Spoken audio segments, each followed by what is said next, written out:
They took my daughter in broad daylight, dragged her out of her car 3 blocks from school. No masks, no hesitation, just 2 men in black shirts that said Lakeside Compliance Unit, fake badges, real zip ties, and a neighborhood too polite to ask questions. That was the morning I stopped believing we were safe.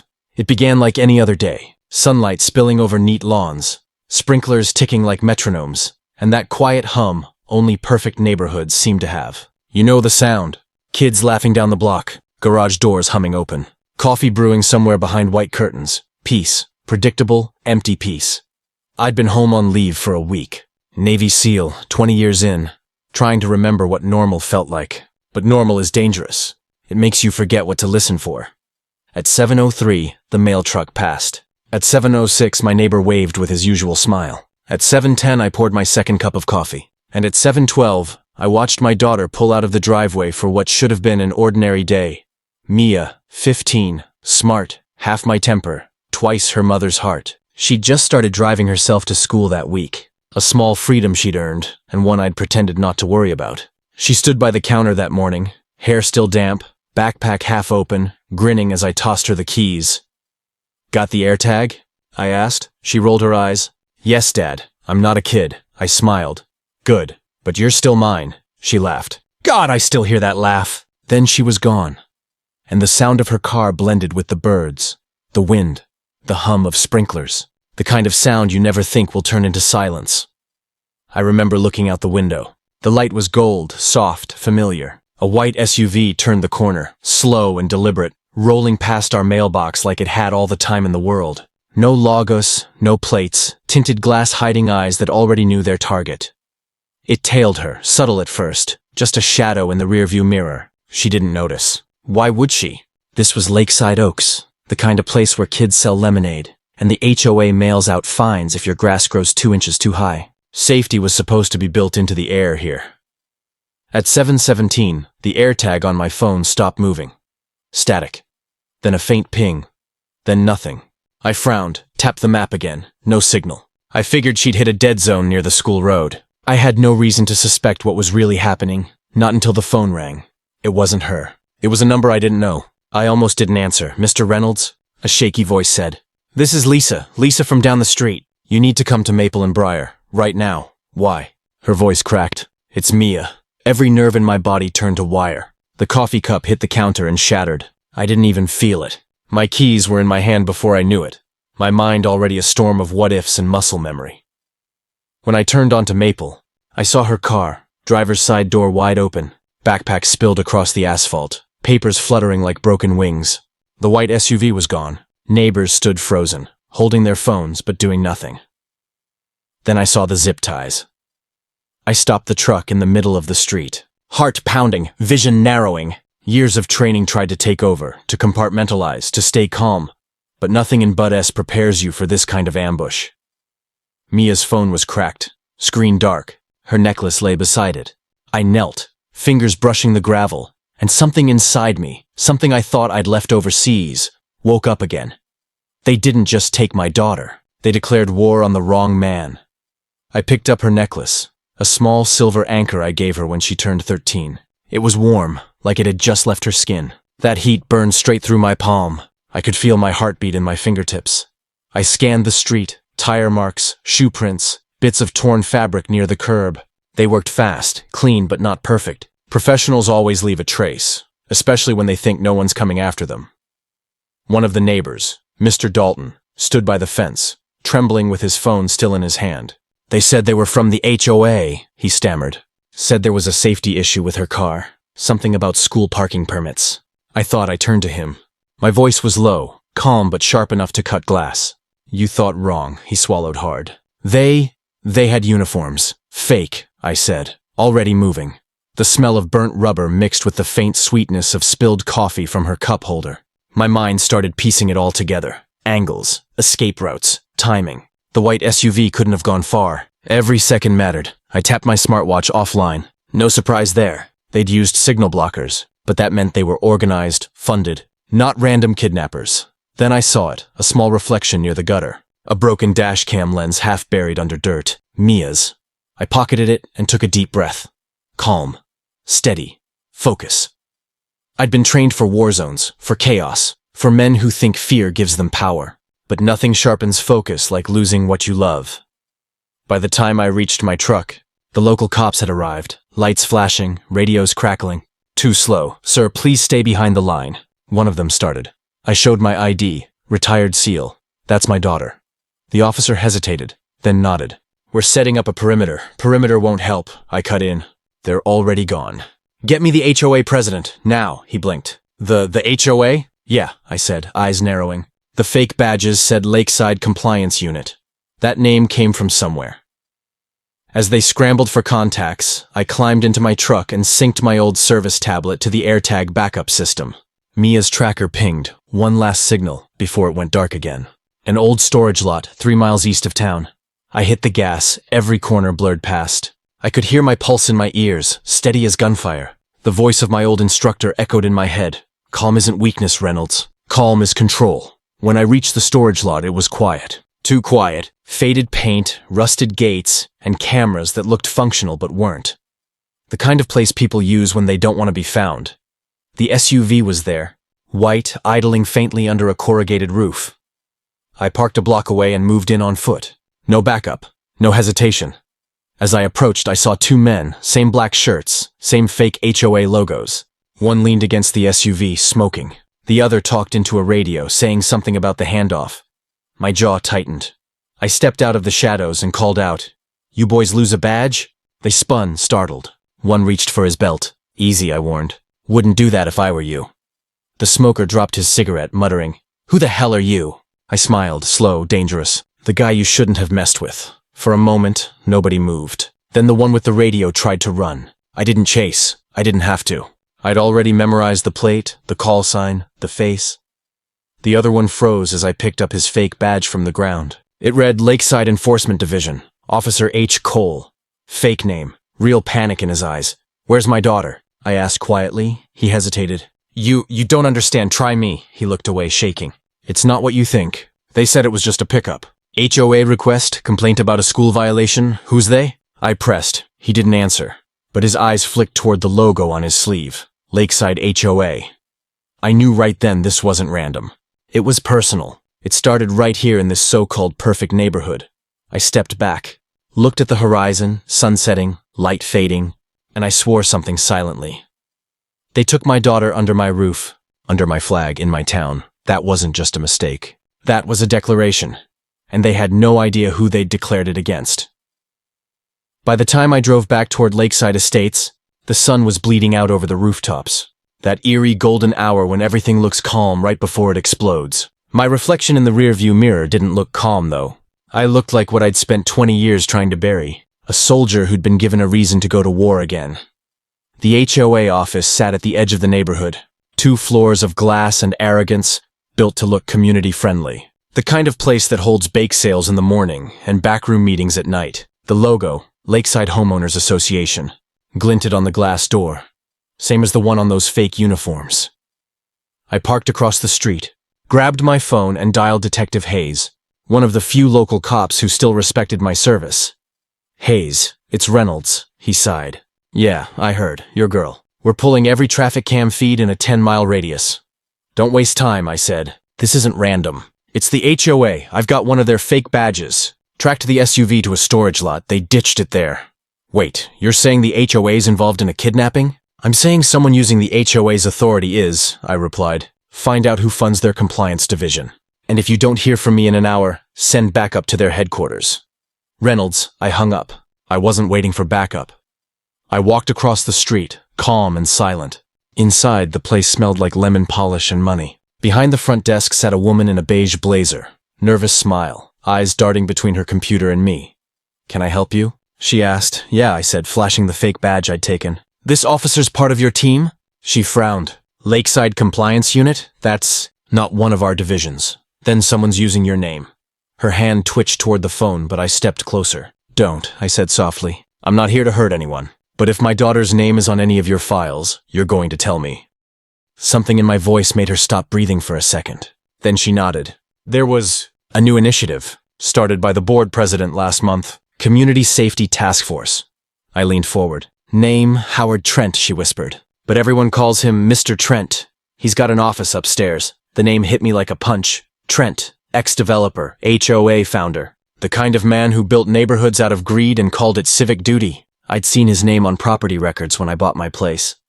I moved toward the staircase. The woman didn't try to stop me. Maybe she saw something in my eyes that told her I wasn't bluffing. Trent's office door was half open. I pushed it gently and froze. Maps, files, pictures, all over the walls. Photos of residents' cars, homes, kids, like a dossier of control. And right in the middle, pinned under a thumbtack, was Mia's picture, my jaw locked. From the corner of the room, a voice said, "You shouldn't be here." Mr. Reynolds Trent stepped out of the shadows. Tan suit, expensive cologne. That smug confidence of a man who's never been punched for his mistakes. He smiled. "We were just about to contact you. Your daughter, she's safe, but she broke community code, trespassing into a restricted area." My hands curled into fists. "You sent fake cops for a 15-year-old girl?" He raised a brow. "Fake? No. Private enforcement. Authorized under HOA Security Expansion Clause 7B. Clause 7B doesn't let you abduct children." His smirk didn't fade. "Careful, Mr. Reynolds. You're angry. And anger clouds reason. Maybe if you'd attended the last few board meetings, you'd understand how we handle violations." I stepped closer, my voice dropping. "You're about one word away from losing your teeth, Trent." He chuckled, smooth as oil. "You really think you can threaten me? This neighborhood runs on signatures, not fists. And every one of those signatures belongs to me." He tapped a folder on his desk. "Your mortgage, your permits, even your residency. One complaint, one form, and you don't exist here anymore." I stared at him. "You think paperwork's going to stop me?" "No," he said, smirking wider. "But I think you're smart enough to know when you're outnumbered." He snapped his fingers. Two men stepped out from the hallway. Black shirts, HOA logos, and the same empty eyes as the ones who'd taken my daughter. Trent's voice was low, cold. "Leave now, Mr. Reynolds, or I'll make sure your daughter never sets foot in this community again." For a heartbeat, everything went still. My pulse slowed, my breath evened. Then I smiled. "You just made the worst mistake of your life." Trent frowned. "Excuse me?" I pointed to the corner of his desk, where the red light of my hidden mic flickered. "Smile for the record, Howard. You're under investigation." His smirk vanished. I stepped back toward the door, never breaking eye contact. "I've faced warlords with more honor than you. I'll find her. And when I do, every last lie you built here is coming down."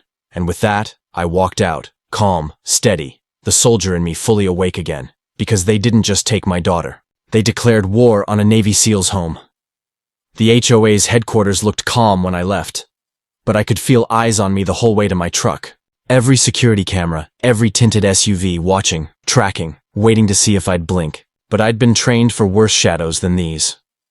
By the time darkness settled over Lakeside, I'd changed clothes, black cargo pants, hoodie, boots soft enough to silence gravel. The same uniform I used overseas, except this time the mission wasn't for my country. It was for my blood.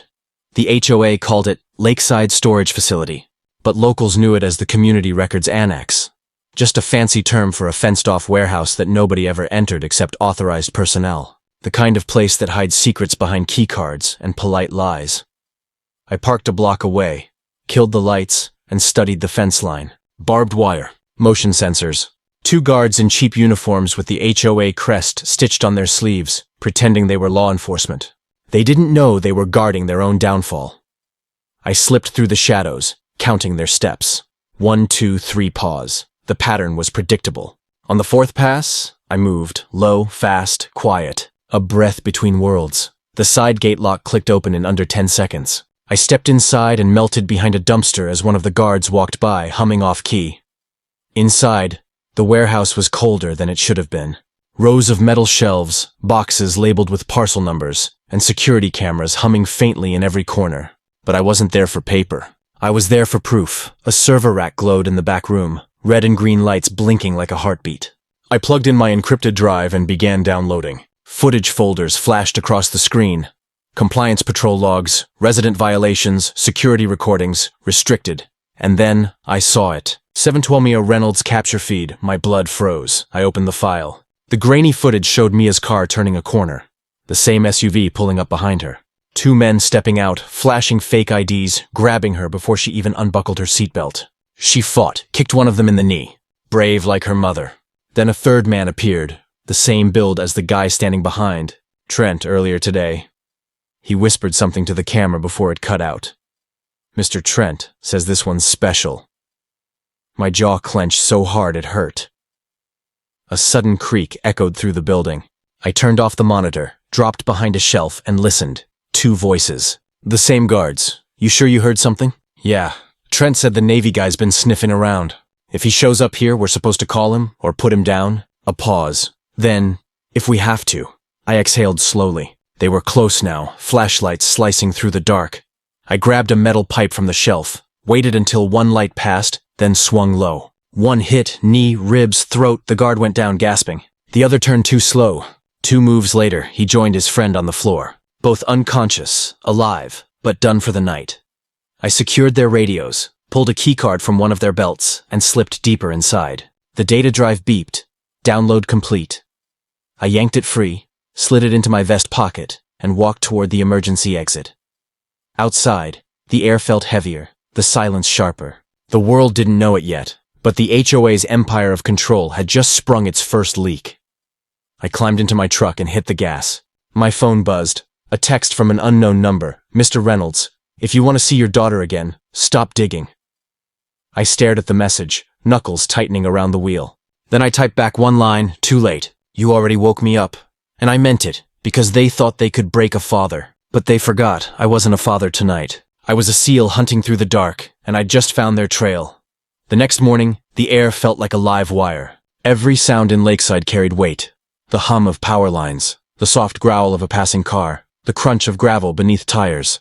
My instincts were screaming. I'd spent 2 decades reading danger in silence, and right now, the entire neighborhood was too quiet. The text from the night before still glowed in my head. If you want to see your daughter again, stop digging. They didn't know who they were threatening. I spent the night combing through the files I'd stolen. One folder kept reappearing, Lakeside Behavioral Compliance Program. Buried under HOA paperwork and fake invoices was a map, a real one. A compound 20 minutes out of town, labeled Community Training Center.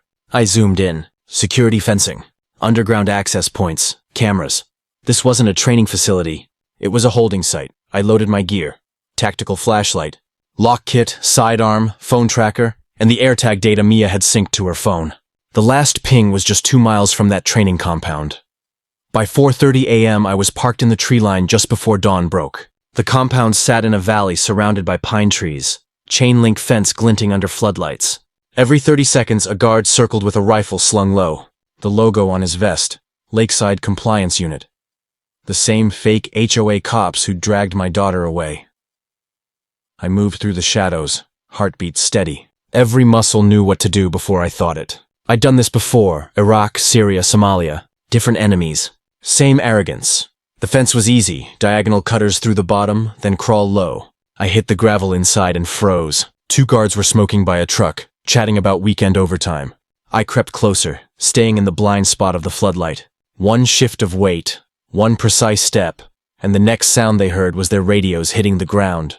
I dragged them behind the vehicle, bound their wrists with zip ties, and slipped on one of their vests. A perfect disguise. Inside the main warehouse, the lights flickered with that sterile hum of bureaucracy. File cabinets, monitors, and a dozen feeds showing suburban streets. The HOA wasn't just spying. They were surveilling residents with hidden cameras disguised as mailboxes and street lamps. Every move tracked. Every violation documented. Then I heard it. A voice on the intercom. Male. Calm. Controlled. Unit 3. Check on Section Bravo. Someone tripped Motion Sector 4. That was me. I ducked behind a row of lockers as 2 men entered, scanning with flashlights. When they turned the corner, I moved. One precise strike to the first, elbow to the throat, then sweep the legs. The second reached for his radio. I caught his wrist mid-air, twisted, and silenced him before he could call backup. Every move was fast, efficient, quiet. The kind of precision only fear teaches you. Then I saw a reinforced door at the back. No handle. Keypad lock. A faint hum behind it. I knelt, cracked open the keypad cover, and rewired the circuit. The panel flickered. Access granted. The door slid open to reveal a staircase leading underground. And that's when I heard it. Faint. Echoing.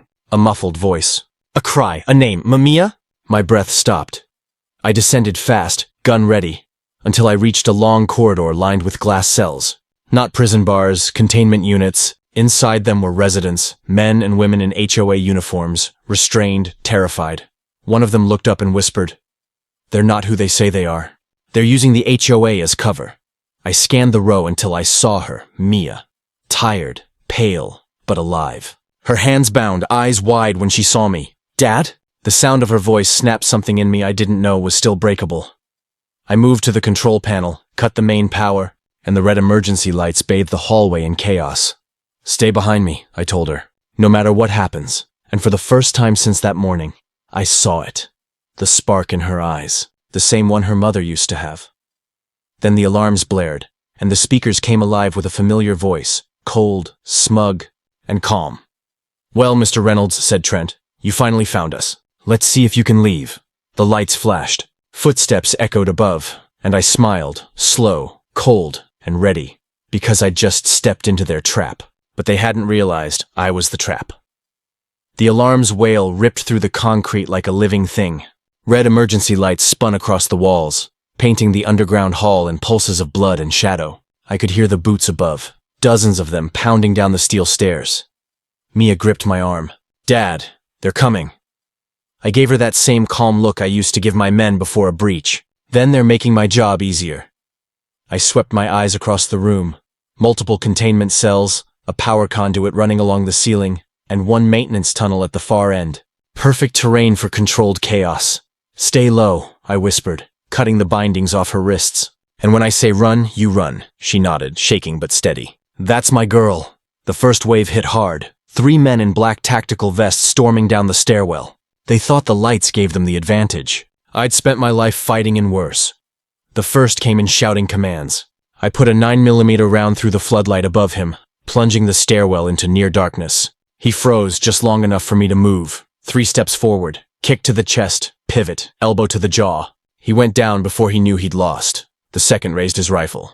I grabbed the first man's vest, yanked him into the line of fire, 3 muffled shots into his armor, then followed the flash with my own. 1 clean strike. 2 down. The third hesitated. Big mistake. I closed the distance, caught him by the vest, and slammed him into the concrete wall. He dropped the weapon. I caught it mid-air and trained it on the stairwell. Silence. Then the sound of retreating footsteps. I turned back to Mia. Her breathing was sharp, but her eyes were clear. "You always told me to trust what I see," she whispered. "Good," I said. "Then trust that we're not done yet." We moved down the hall. The air grew colder, heavier, until we reached a steel door marked Server Access, Restricted. I shot the lock and kicked it open. Inside were rows of humming servers, all labeled with HOA property codes. Every neighborhood, every address, and in the corner, screens showing camera feeds from across Lakeside. Houses, driveways, even bedrooms. It hit me all at once. They weren't just impersonating authority. They were authority, controlling the entire community from underground. Monitoring, manipulating, erasing. Then I saw the monitor in the center. Camera feed. Mia's school parking lot, time-stamped 2 days ago. I watched in silence as the fake officers dragged her from her car. Behind them stood Trent, calm as ever, hands clasped behind his back, smiling. I clenched my jaw. He orchestrated this whole thing. Mia stepped forward, voice trembling with anger. "We have to stop them." I nodded. "We will. But we'll do it right." I pulled a flash drive from my pocket and began downloading every file, videos, records, financials, names, everything they'd hidden. Evidence enough to bring the entire operation down. The download hit 87% when the lights flickered, and the speakers crackled again. "Mr. Reynolds," Trent's voice oozed through the static. "You think you're the hero here, but you've just broken into federal property. We own the law here," I smiled. "Then I guess I'm repossessing it." Gunfire erupted from the hall. I shoved Mia behind a server bank as bullets tore through the walls. Sparks rained down. The progress bar hit 100%. "Got it," I said, ejecting the drive. "Now what?" "Now," I said, grabbing a smoke grenade from my vest. "We make noise." I pulled the pin and tossed it toward the door. Thick, gray smoke filled the corridor as shouts echoed from the other side. I guided Mia toward the maintenance tunnel, pushing her ahead. We crawled through the narrow passage, the hum of generators fading behind us. My muscles burned, my lungs tasted smoke and metal, but we were alive. When we emerged on the hillside, dawn was breaking. The compound sat below, half hidden by trees. Mia turned to me. "Dad, they'll come after us." I nodded, tucking the flash drive into my pocket. "They already did. Now it's my turn. She looked up, eyes wide. You're going back? I glanced at the compound one more time, that old soldier's calm returning to my chest. I'm not done until they're finished, because this wasn't just about getting my daughter back. This was about burning their empire to the ground. The morning air was sharp, carrying the scent of smoke and iron. I stood on the ridge overlooking the compound, what was left of it. From here, I could see the shattered lights, the collapsed entry gate, and the faint glow of emergency sirens in the distance. They thought they could erase me like I was just another problem in their system, but I was trained to turn problems into missions, and missions into victories. Mia leaned against the Jeep, her arms folded tight. So what's the plan now? I loaded a fresh magazine into my sidearm, the metallic click echoing across the quiet field. We exposed them. Every name, every file, every fake badge. The whole operation burns under daylight. Her phone buzzed in her pocket. She checked it and frowned. Dad, it's trending. People are talking about HOA officers dragging someone's daughter from a car. Someone filmed it. I took the phone, scanning the shaky footage. A passing driver had captured the entire scene. My daughter's abduction. Their faces, the fake badges. It was already spreading like wildfire. They can't bury it now, I muttered. But before I could plan the next move, a black SUV roared up the road, tires throwing gravel. I pulled Mia behind the Jeep as it screeched to a stop. The door opened. Agent Brooks stepped out. Except this time he wasn't wearing the calm expression of a federal liaison. He looked unsettled. Reynolds, he said, hands raised slightly. We need to talk. I kept my weapon trained on him. Last time you said that, my daughter got dragged out of her car. He exhaled. I didn't know about that. They're rogue. Trent's been running his own operation under the HOA's security wing. He's connected to defense contracts, surveillance networks. The whole system's dirty. Then why are you here? I asked, eyes narrowing. Because he's cleaning house, Brooks said grimly. He knows you took the data. He's sending people after anyone tied to it, including me. Mia looked between us. So you're saying we're on the same side now? Brooks hesitated, then nodded. For now. If you want to take him down, you'll need more than evidence. You'll need leverage. I stared at him, silent for a long beat. Then I holstered my weapon. You've got 2 minutes to explain. He pulled out a flash drive. Encrypted logs, communication between Trent's group and a private contractor. They've been blackmailing city officials to expand HOA zones. Controlling property value means controlling votes, influence, money. You expose this, you don't just take him down, you start a chain reaction. Mia stepped closer. Then let's do it. But before Brooks could hand it over, his phone lit up. One look at the screen, and his face drained. They found us. A roar split the air. Black drones swarming over the tree line, small but armed. Move, I shouted, grabbing Mia and diving for cover. The first drone exploded against the Jeep, flipping it on its side. The blast threw us backward into the dirt. Brooks fired into the sky, taking one down. I grabbed a flare gun from my belt and fired. Bright red light streaked upward, blinding half the swarm. I used the distraction to pull Mia toward the drainage ditch. Go, I barked, but Brooks stayed behind, laying down suppressive fire. One drone clipped his shoulder. He staggered but kept shooting. Get to the safe house, he yelled. North Ridge, under the old barn. You'll find what you need there. Another explosion tore through the field, swallowing him in smoke and fire. Dad, Mia screamed, trying to run back. I held her tight, forcing her down the ditch. When the noise finally faded, the compound was just a ruin of metal and ash. The SUV burned silently. Brooks was gone. Mia buried her face against my chest, trembling. He helped us. Yeah, I said quietly, my eyes fixed on the horizon. Now we finish what he started. The flash drives, mine and his, were now the keys to destroying Trent's empire. And as the sun broke through the smoke, I swore one thing. This wasn't a rescue mission anymore. This was retribution. We reached the safe house as twilight bled into night. The old barn smelled of hay and oil, the kind of place that holds its secrets and lets you breathe for a minute. Brooks had said there would be files there, backups he stashed when he still had clearance. He also said it was risky. He wasn't lying. I wiped a smear of dirt from my face and handed Mia a bottle of water. Her hands still shook, but she was with me and that was everything. We moved through the barn to a locked chest under a tarp. The lock bit hard, old metal complaining. The key Brooks gave me fit like it belonged there. Inside were drives, folders, paper printouts bound with rubber bands. The kind of mess that suddenly means leverage. I laid it out on a milk crate and started sorting. Financial ledgers showing payments to shell contractors. Lists of surveillance hardware purchases disguised as park beautification. And worst of all, signed authorizations that tied Trent to a private security firm with government contracts. The HOA wasn't a small-time greedy club. It was a sanitizing front for something ugly and deep. Mia hovered over a printout and pointed. "Dad, look, this line. It says, covert retrievals authorized under municipal code. That code doesn't exist in our charter." She traced numbers with her thumb, the way someone searches for a name in a phone. They made their own laws to cover this. I felt the old machine learning of mission planning kick in. Contain, identify, expose. The evidence was here. We could blow it up onto the public stage and bleed Trent's network dry. But I also knew the cost. Trent had men, money, and a habit of retaliating with force.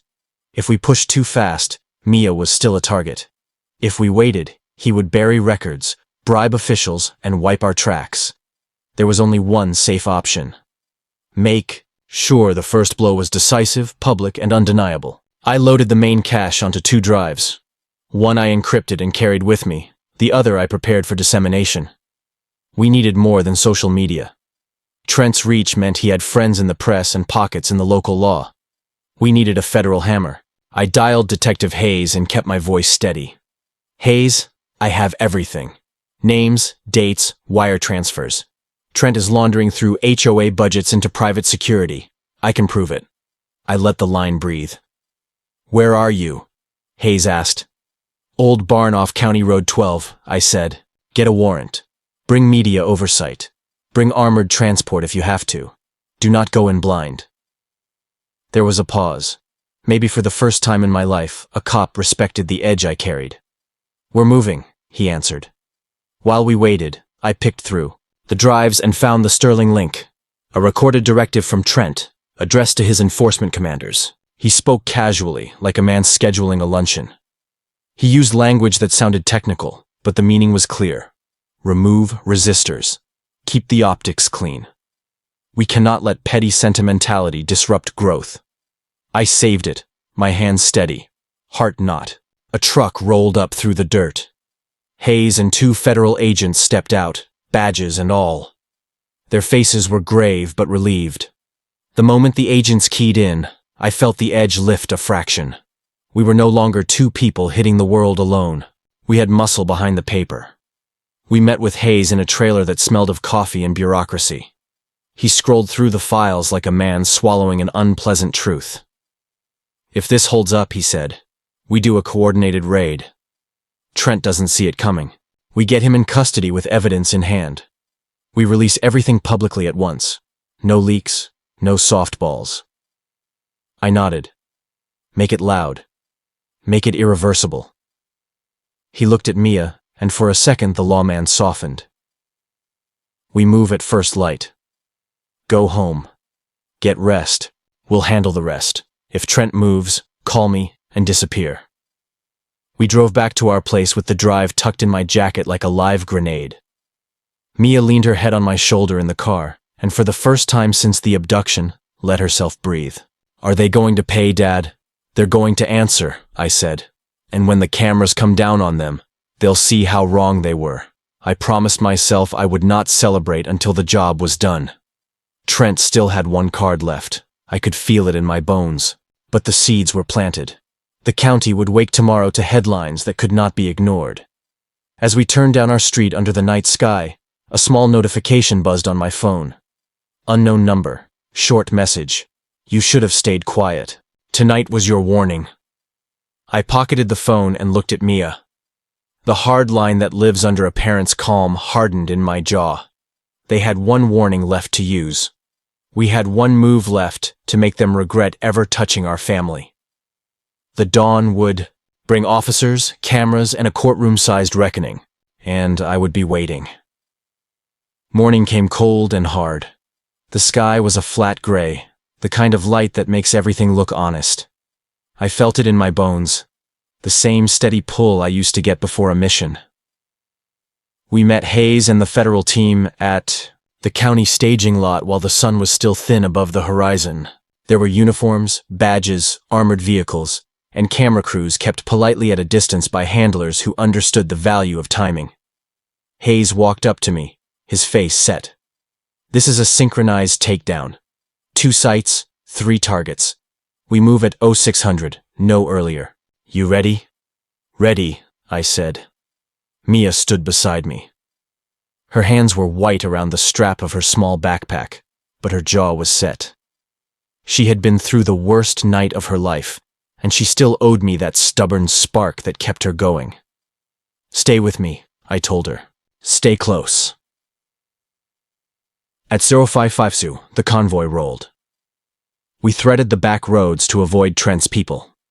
The first point was Lakeside Enforcement Headquarters, a glass box of a building with neat landscaping and a smiley plaque out front. The second point was Trent's private estate on the ridge, a manicured compound with gates and guards. The third was a warehouse where Hayes believed they stored redundant servers and paper records. The takedown at headquarters was precise. Teams flowed like water through the front doors and stairwells. Trent's staff were stunned. They tried to appeal to bureaucratic niceties, but badges and orders cut through polite lies. Cameras captured every step. When the raid reached the records room, officers found stacks of invoices, shell company names, and signed forms linking payments to a private contractor. Someone on the team started reading wire transfers aloud. The sound of currency being exposed felt like a bell. Meanwhile, the estate team moved in. Trent tried to slip out the back with 2 men in a black SUV. He did not get far. A spike strip and a tactical block brought the vehicle to a halt on a narrow country lane. Trent stepped out, hands in the air, perfect suit ruined by sweat. He tried to spin a story about compliance and community safety. Journalists shouted questions. He answered with practiced calm that could not hide the look in his eyes when he saw the feeds rolling live on other networks. When Hayes' unit hit the warehouse, we thought it would be the last box to check. But the server room was cool and half empty. Racks hummed, but the master cluster was gone. Gone and replaced by a set of scorched drives, cheesy paper shreds, and a small, still-warm generator that meant someone had been there hours ago. Somebody had planned for this. Somebody had moved the prize. I felt the ground shift under me. We had paper trails, email chains, witness testimony, and Trent in cuffs, but the master ledger that proved the money trail and the off-site shell accounts was missing. Missing meant vulnerability. Missing meant Trent could say he was a scapegoat and a lot of suits would begin to look for cover. Hayes pushed a hand into his hair. They burned the server. They moved it, I said. Scorched drives are theater. Someone took the drives they wanted, staged the damage, and moved on. Within an hour, the arrests were public. Trent was led out in handcuffs. The papers showed signed authorizations. The cameras rolled. People cheered. There was relief on faces across town. But inside the evidence room, detectives were scratching through shredded receipts and tracing phone pings, trying to find the trail of whoever had grabbed the master files. That afternoon, when it felt like we had everything, my phone buzzed. Unknown number. Short message. You were supposed to be a warning. Then another ping. A video link from an offshore drop. It showed a secure facility overseas, a server rack, with a blinking blue light and a file name in plain text, Core Ledger Final. Zip, the file was already migrating through an anonymized route, splitting pieces across nodes like a digital hydra. They had planned for legal raids months ago. They had backups offshore, and the ledger was already on the move out of reach of county warrants. I felt a cold clarity that cut through the small victories of the morning. We had arrested Trent, we had public documents, and the community knew he was a fraud. But the heart of the operation was already slipping into another jurisdiction, where our warrants and press could not follow. Hayes looked at me, exhausted but steady. We go federal. We go international. We hit the banks. We freeze accounts. We make noise they cannot outrun. I nodded. Then we make sure every node of that hydra feels the heat. We find the servers. We seize the funds. We break the network. Mia squeezed my hand, fierce and small. We finish this, she said. I stared at the horizon where the sun finally pushed through the clouds. The next strike would be bigger than a raid. It would take every resource Hayes could pull, every journalist willing to run the story, and a legal team ready to chase servers across borders. Trent was in cuffs, but his empire had already birthed a ghost. As night fell, a single image trended across the feeds. Trent in cuffs, mask of arrogance cracked, being led into custody. The viewers cheered. The world thought the story was ending, but the ledger was already halfway across the ocean. 3 weeks later, I stood at the edge of what used to be Lakeside's shining district, the polished heart of their empire. Now it was half empty, offices sealed, banners stripped, and the HOA sign taken down. The people who'd once glared at me from their perfect lawns now nodded with cautious gratitude. The truth had spread further than any of them imagined. Every local news outlet, every federal report, all carrying one image: Trent being led away in cuffs, that smug smile gone. But I didn't feel victory. Not yet, because even with Trent locked away, the offshore ledger remained alive, a hydra of money and secrets moving in digital shadows. Hayes said it would take months, maybe years, to unravel. But I wasn't worried. I'd spent 20 years dismantling networks built by men who thought they were untouchable. This wasn't new ground. It was just a different battlefield. Mia stood beside me, her eyes steady on the horizon. "So, this is it?" she asked. "For now," I said. "They built a system thinking no one would fight back. They were wrong. You saw what happens when we do." She smiled faintly. "You're not done, are you? Not until every name on that ledger sees daylight." The wind carried the sound of distant sirens. Another raid, another house of cards collapsing somewhere. I took a deep breath, feeling the calm that comes after the storm. My daughter was safe. The truth was free. The fight wasn't over. But we'd already turned the tide. Because when you come after my family, you don't get mercy. You get the full force of a man who's built his life learning how to finish what others start.